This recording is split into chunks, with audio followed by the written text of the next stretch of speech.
अस्सलाम वालेकुम and good morning नाजरीन, मैं हूँ हिना नियाजी और आप लोग देख रहे हैं over a cup of coffee. आज इस सेगमेंट में मैं आपकी मुलाकात करवाऊंगी रेडियो पाकिस्तान की सदाकारा, ड्रामा इंडस्ट्री की बेहतरीन अदाकारा और फिल्मी दुनिया का चमकता सितारा अज़रा आफ्ताब साहिबा से। उनसे जाके बात करते हैं और जानते हैं कि वो ज़िंदगी किस तरह से गुजार रही हैं। अस्सलाम वालेकुम मैम, गुड मॉर्निंग, कैसी हैं आप? मैं बिल्कुल ठीक हूँ बेटा, अल्लाह का बड़ा शुक्र है, अल्लाह का बड़ा करम है। मोस्ट वेलकम, आप मेरे घर आए, मुझे बहुत अच्छा लगा। थैंक यू सो मच, हमें भी बहुत अच्छा लगा आपसे मिलके और हम आपको देखते आ रहे हैं माशाल्लाह उसी तरह evergreen, ever young and graceful. मैं जानना चाहूँगी कि सुबह का आगाज़ किस तरह से करती हैं, क्या रूटीन है, सुबह उठ के पहला काम क्या करती हैं? मैं 3-3:15 बजे उठती हूँ बेटा जी, थोड़ी सी इबादत करती हूँ, तहज्जुद पढ़ती हूँ। अच्छा। फिर उसके बाद कुरान शरीफ पढ़ती हूँ, फिर नमाज का टाइम हो जाता है, फिर नमाज पढ़ती हूँ। उसके बाद कुछ थोड़ी बहुत तस्बीहां हैं जो इस्तग़फ़ार है, कुछ मतलब बहुत 100 मेरे खुदा के नाम हैं, उनकी तस्बीहां पढ़ती हूँ। बड़ी पर्सनल सी बात आप मुझसे पूछ रही हैं जो कि मतलब मेरे लिए एजाज़ की बात है, लेकिन मुझे बताना अच्छा नहीं लग रहा, ये बड़ा पर्सनल है। हाँ जी। तो उसके बाद फिर मैं दोबारा सो जाती हूँ क्योंकि मेरी कोई जिम्मेदारी नहीं है। मैम आप आरजे भी हैं, अदाकारा भी हैं, घरदारी भी देखती हैं, तो इतना कुछ माशाल्लाह कैसे कर लेती हैं? अल्लाह हिम्मत देता है बेटा, तो ये खुदा की तरफ से है, इंसान के बस में नहीं है। हाँ अलबत्ता थोड़ा सा मतलब जो मेरे साथ बच्चों का मैंने बताया, एक मेरा कुक है, एक मेरा ड्राइवर है, तो ये और एक मेरी मतलब बच्ची है जो मेड है, घर की काम करती है, सबको मैंने सिखा दिया हुआ है। अब ये लोग अरेंज करते हैं, मतलब काम करते हैं ये लोग, मैं सिर्फ बैठ के खाती हूँ, कुछ नहीं करती। मैम आपने अपने जो है ना वो करियर का आगाज़ किया आपने क्वेटा से गालिबन? नहीं, कहाँ से? मैं डेरा गाजी खां में पैदा हुई, तो वो मैं चूँकि कॉलेज में नया दाखिला लिया था, यहाँ कूपर रोड पे आ गई थी। फिर जब मुल्तान से शिफ्ट हुई हूँ तो अच्छा। सहेलियाँ होती हैं ना, मैं उन्हें बताती थी कि मेरे भाई जनरल मैनेजर हैं। हाँ जी। बड़ी मज़े की बात है ये। तो वो उन्होंने कहा हमने टीवी स्टेशन देखना है। बेटा मैं जब जवान थी, मैं तब की बात कर रही हूँ, 18-19 साल की। तो आप यकीन करें मैं उन्हें ले जाती थी, मेरे भाई बड़ी खातिर करते थे। वहाँ जब मैं बाहर निकलती थी ना, तो आम जो प्रोड्यूसर्स थे ना, वो कहते थे आप टीवी में काम क्यों नहीं करती। मैं आपको पहले मुल्तान का किस्सा बता दूँ, लाहौर तो मैं बाद में आई थी ना। अच्छा। वहाँ सईद मिर्ज़ा होते थे प्रोड्यूसर, वो मुझे ले गए वहाँ एक मतलब, तो आप यकीन करेंगी कि वो सईद मिर्ज़ा साहब मुझसे बात करके कहने लगे जी आप तो फिट है खबरों के लिए। ज़बरदस्त। सराइकी में आपने इनफैक्ट खबरें भी पढ़ी? खबरें मैंने उर्दू में पढ़ी। अच्छा, प्ले कुछ सराइकी में मैं किया? बता रही हूँ। उसके बाद जब मुझे खबरें पढ़ते हुए कोई महीना एक गुजर गया, तो मुझे उन्होंने बुलाया और कहने लगे कि आप सराइकी बोल लेती। मैंने कहा जी मैं तो पैदा डेरा गाजी खां में हुई। तो कहने लगे कि आप एक सराइकी प्ले है वो करेंगी? तो मैंने कहा जी मैं कर लूँगी।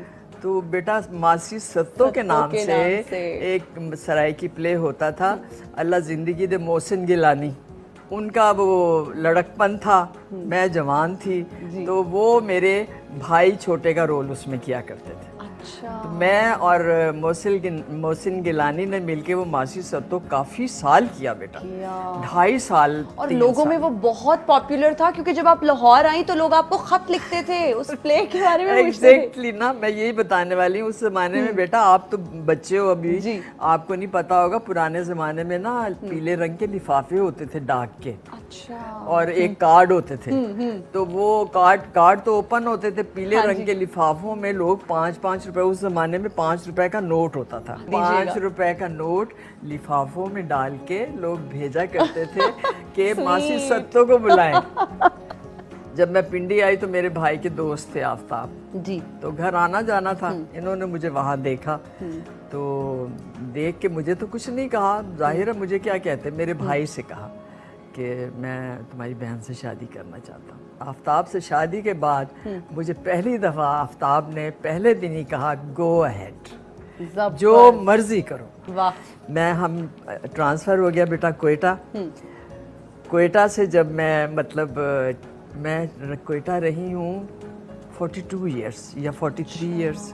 मैम कहा यह जाता है कि हर कामयाब मर्द के पीछे एक औरत का हाथ होता है, और अगर हम आपकी कामयाबी की बात करें तो आई थिंक इसके पीछे आपके हस्बैंड का हाथ है, यानी कि एक मर्द का हाथ है। अज़रा आफ्ताब को अज़रा आफ्ताब बनाने में किसका हाथ है? आफ्ताब का। خدا کا تو ہے ہی ہے ہی ہے. لیکن آفتاب اگر نہ ساتھ دیتے بیٹا تو میں نہیں کر سکتی تھی, میرے شوہر تھے. ٹھیک ہو گیا. میم ہم یہ بھی جاننا چاہیں گے کہ جب آپ نے کام کیا کوئٹہ میں, تب کوئٹہ کے حالات اتنے اچھے نہیں تھے, تو کن مشکلات کا سامنا کرنا پڑا؟ میں وہاں 3-4 گھر ہم نے چینج کیے تھے. آفتاب صاحب کو جو بھی گھر ملتا تھا پی ٹی جی کی طرف سے ہمیں اس میں جانا پڑتا تھا. اچھا. تو بیٹا جس گھر میں میں گئی ہوں نا, آپ یقین کریں میرے پڑوسی مجھ سے بہت پیار کرتے تھے, لیکن باقی لوگ جو تھے نا میرے گھر کے شیشے توڑ جاتے تھے.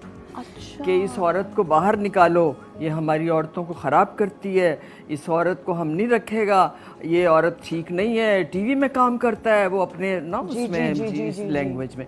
تو لیکن وہ میرے آفتاب صاحب ہی تھے جن کی وجہ سے میں نے کام کیا بیٹا. آپ نے زیادہ تر جو کیریکٹرز کیے وہ اپنے ماں کے ہی کیریکٹرز پلے کیے نا, تو اس کی کیا وجہ تھی؟ ہیروئن کا رول کیوں نہیں کبھی کیا؟ نہیں, کبھی نہیں کیا, never in life, never in life. پتہ نہیں, شاید میری پرسنالٹی پہ سوٹ نہیں کرتا تھا, یا میں وہ اتنی فیشنیبل نہیں تھی جتنی کہ بچیاں ہوتی ہیں. میں ماشاءاللہ سے آپ نے اتنے کیریکٹرز کیے اور اس میں اتنے زبردست جو ہے نا آپ کی ڈائلاگ ڈیلیوری ہوتی تھی. کوئی ایسا ڈائلاگ جو آپ کو ابھی تک یاد ہو؟ ایک زبان ہے کوئٹہ کی براہوی. براہوی, بالکل بہت مشکل ہے. تو وہ بہت مشکل ہے. اس کا ایک جملہ مجھے آج تک یاد ہے بیٹا. باقی خا خراٹی تو ای ہوشنگنگ گٹیوٹ. خا خراٹی تو ای گشنگو ہوشنگنگ گشنگنگ نہیں ہوشنگنگ ہوشنگنگ گٹیوٹ. گٹیوٹ یعنی چولہے کی طرح آگ جیسے جلتی ہے چولہے میں, اس طرح کی آگ میں تو میں جل رہی ہوں ابھی تک. اس کا یہ مطلب. تو یہ یاد کیسے کرتی تھی, آتی تھی آپ کو؟ رومن میں لکھ لیتی تھی بیٹا. جی میم, آپ نے اتنے زیادہ پلیز کیے تھے, ڈرامے کیے, کون سا آپ کا اپنا کیریکٹر فیوریٹ ہے جو آپ نے کیا اور آپ کو لگتا ہے کہ آپ نے اس کے ساتھ بھرپور جو ہے نا وہ جسٹس کیا اس کیریکٹر کے ساتھ؟ میں نے بیٹا, آپ یقین کریں گی, میں نے اپنے ہر پلے میں اپنے ہر کریکٹر کے ساتھ پورا انصاف کیا, پورا انصاف کیا ہے. میں نے پوری انوالومنٹ سے کام کیا ہے, میں نے پوری ڈیڈیکیشن کے ساتھ. میری آپ کوئی میرا پلے گوگل کریں, آپ میرے پلیز, آپ یقین کریں کسی میں بھی آپ مجھے اس کریکٹر سے باہر نہیں پائیں گی. اچھا میم, یہ بتائیں کہ زیادہ تر گھر میں کیا کرتی ہیں, کیا ایکٹیویٹی ہوتی ہے گھر میں, کس طرح ٹائم اپنا گزارتی ہیں؟ کیونکہ کووڈ ہے, لوگ گھروں میں جو ہے نا وہ محصور ہو کے رہ گئے ہیں, تو کیا کرتی ہیں؟ نہیں, کبھی کبھار کوئی گیسٹ کے طور پہ مجھے بلا لیتا ہے تو میں جاتی ضرور ہوں بیٹا. ابھی میں آپ کو تصویریں دکھا رہی تھی, یونیورسٹی آف پنجاب میں مجھے 2-3 دن پہلے بلایا تھا, تو جاتی ضرور ہوں, لیکن کووڈ کی وجہ سے نہیں جاتی. اور دوسرے میں اکیلی ہوں بیٹا, میں کبھی بازار نہیں گئی, میرے بچے جا کے سودا لے آتے ہیں جو بھی چاہیے ہوتا ہے. میم آپ نے فلمیں بھی کی ہیں, تو اپنی فلموں میں سے آپ کی پسندیدہ فلم کون سی ہے؟ میں آپ کو سچ بتاؤں, فلمیں میں نے کی ہیں. ابھی پچھلے سال ایک خلیل الرحمان قمر کی تھی, کاف کنگنا. جی. تو مجھے فلموں میں کام کرنا پسند نہیں ہے. میں نے کی ہیں 3 فلمیں. ایک میں نے کی ہے امریکہ سے, ایک ہیں ناصر شیخ جو, لیکن انہوں نے وہاں امریکہ میں اپنا نام جان شائق کے نام پہ رکھا ہوا ہے, تو ان کی فلمیں 2 کی ہیں, نمستے دھرتی اور لو ان امریکہ, یہ 3 ان کی تھیں. اور خلیل الرحمان قمر کے میں نے ڈرامے بہت کیے ہیں. میں آئی ایم پراؤڈ آف ہم کہ وہ اتنا اچھا رائٹر ہے کہ اس کی تو قلم بولتی ہے کہ کیسے بولنا ہے. ارے واہ, سچی بات. یہ جو اپ کمنگ ایکٹرز ہیں میم, ان کو کیا کہنا چاہیں گی جن کو لگتا ہے کہ راتوں رات بس فیمس ہو جائیں کچھ؟ میں صرف اتنا کہوں گی بیٹا کہ ایک پلے کریں, لیکن اس میں ایسا کام کریں کہ لوگ آپ کو بار بار یاد کریں. میم ابھی تک کتنے ایوارڈز اپنے نام کر چکی ہیں؟ سب سے پہلے تو میں اللہ تعالیٰ کا شکر ادا کرتی ہوں کہ میں اس قابل ہوئی کہ مجھے ایوارڈ ملے, اور سب سے زیادہ ایوارڈ مجھے ملے ہیں کوئٹہ ہی سے, بلوچستان سے, بولان. آپ دیکھ لیجئے گا بے شک, تو مجھے کم از کم 15-20 تو ملے ہیں بیٹا. ماشاءاللہ, گریٹ. آپ سے مل کر بہت اچھا لگا. آپ جتنی خوبصورت ہیں اتنی ہی خوبصورت ہیں. اللہ تعالیٰ آپ کو اسی طرح ہنستا مسکراتا رکھے. تھینک یو سو مچ, آپ کے قیمتی وقت کا بہت شکریہ. You all are most welcome beta.